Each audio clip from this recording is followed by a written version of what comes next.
Welcome to Dark Horizon Creations. I'm Mike. This time we're taking a look at the G.I. Joe classified series Roadblock from the Cobra Island subline.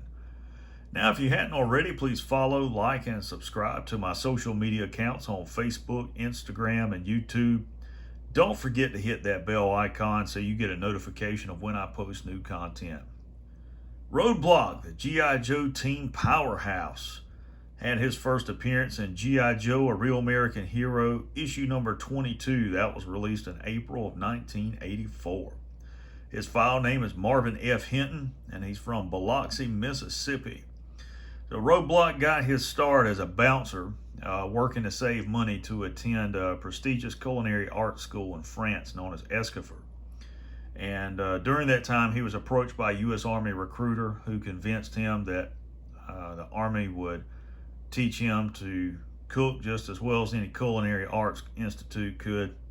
And Roadblock soon found out what the rest of us already know, that Army food is crap, and that the recruiter fed him a load of crap.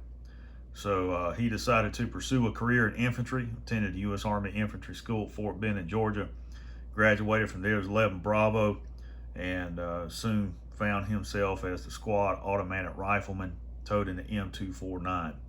And from that moment on, anytime you saw Roadblock, you saw him with the M249 saw.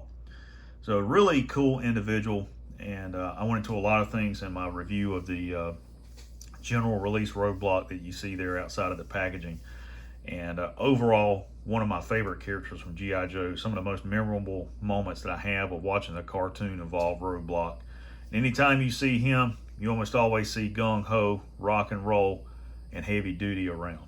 Of course, Heavy Duty is Roadblock's cousin, and all four of these guys make up what I call the four horsemen of G.I. Joe. Very intimidating individuals in their physical appearance, but very compassionate and humble individuals who adhere to the characteristics and virtues that we've come to associate with soldiers: duty, honor, integrity, loyalty, sacrifice, service to country. And those are the things that exemplify Roadblock. So this particular figure is the Cobra Island subline exclusive. Its release coincided with the standard release Wave 1 Roadblock, but this one was exclusive to Target. Extremely difficult to find in the wild. But I think this one was more readily available than some of the other figures like the Cobra Trooper were. I don't like this figure. I'm just going to tell you up front, I don't care for it. I don't like the design of it. I agree with other collectors and fans that this should have been Heavy Duty. I don't see the need for releasing two versions of Roadblock in the same wave, despite one of them being a Target exclusive. I just think that was a very poor marketing decision. I actually prefer the general release figure. I like it better in its design. That's just my personal opinion. I know a lot of fans do like the Cobra Island version, but I don't. I just don't care for it. One thing I will say is that the Cobra Island version does have toned down paint apps on it. His tactical knee pad on his left knee is black, his shin armor is black, his boots are black, his gloves are black. The forearm gauntlet is black. Whereas the general release figure, all the areas you see on that action figure that are gray that I've repainted or marsh green were actually red or gold. So it didn't appear that way outside of the packaging. Nonetheless, I think the Cobra Island figure is still, a decent action figure, but I do agree that this should have been a completely different character. It should have been Heavy Duty to coincide with Roadblock, because they are cousins, and they do have history together throughout the story of G.I. Joe, throughout the comics and some of the cartoons and things like that. So it would have been nice to have seen this a completely different character altogether, and I think that would have boosted their marketing for the action figure. On the side of the box here, on the side panel, you got some artwork of Roadblock with his glasses on. And then on the back of this particular packaging, all the Cobra Island figures in the subline have a portion of the Cobra Island map on the back of the box, and there are different areas that are highlighted, as you see here on this one. So what I'm going to do now is pause the video, remove him from the box. We'll be right back. Okay, we're back with the G.I. Joe Classified Series Cobra Island subline Roadblock. And as you can see out of the packaging, he is not that impressive.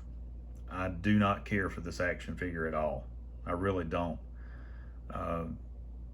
The two features on this figure that I would have liked to have seen on the Wave 1 are the wrist gauntlet and the flashbang carrier. I would have liked to have seen them include that, but they didn't. And you can see the inside panel of the packaging there has the Cobra Island subline artwork, and that's exclusive to those figures that are at Target. So before we go any further, let's see how tall he is. He stands at right at 6.5 inches tall. For those of you who live by the metric system, it's right at 17 centimeters. So he's the same height as this figure. He looks a little taller, and that's possibly because of the head wrap on top. Probably adds a few micrometers of material to the top of the head sculpt. Both of them are essentially the same body sculpt, and what they have done is recolored the boots, the shin armor, the knee armor, the trousers. They've given him a shirt versus him having a vest, and they both have gloves. The gloves are black on this figure. A flashbang carrier on his thigh, the head wrap, and then some sort of communication device. Of course, he also includes this pair of sunshades, which I think look better on him. That's what I'm talking about. He also includes his rail gun. I will say I like this one better than the Wave 1 release. The Wave 1 release was silver, and the prongs out front that contain the accelerator rails were really warped on this, and they had that translucent blue material, and I cut them off to try to give him a weapon that he could fire from a shoulder position, because it does include a pistol grip, trigger and trigger guard, and a shoulder stock, but it just didn't work. This one, they've completely changed the color scheme on, using a subdued gray color as well as a subdued metallic blue for accents. I think that looks pretty cool. As far as articulation, full range of motion on the head pivot. It's on a ball joint, forward and lateral movement at the shoulder. He does have a butterfly joint, you can see there. Bicep rotation, double jointed elbow, wrist swivel and rotation. His chest is on the pivot there. Waist swivel, forward and lateral movement at the thigh rotation, double jointed knees, lower leg swivel. His feet will pivot, and they're also on a ball joint. So it has a full range of motion. But again, I really feel that this figure is the better version than this. This may look cooler to some people, but I still like this version of Roadblock. I just do. I think he looks better with the vest, you know, and having, you know, his head shaved and his beard's trimmed, you know, just a really cool looking figure. I really like him. I think if this had been released as a different figure, it would have been more acceptable to me. You know, and I know other collectors feel the same way.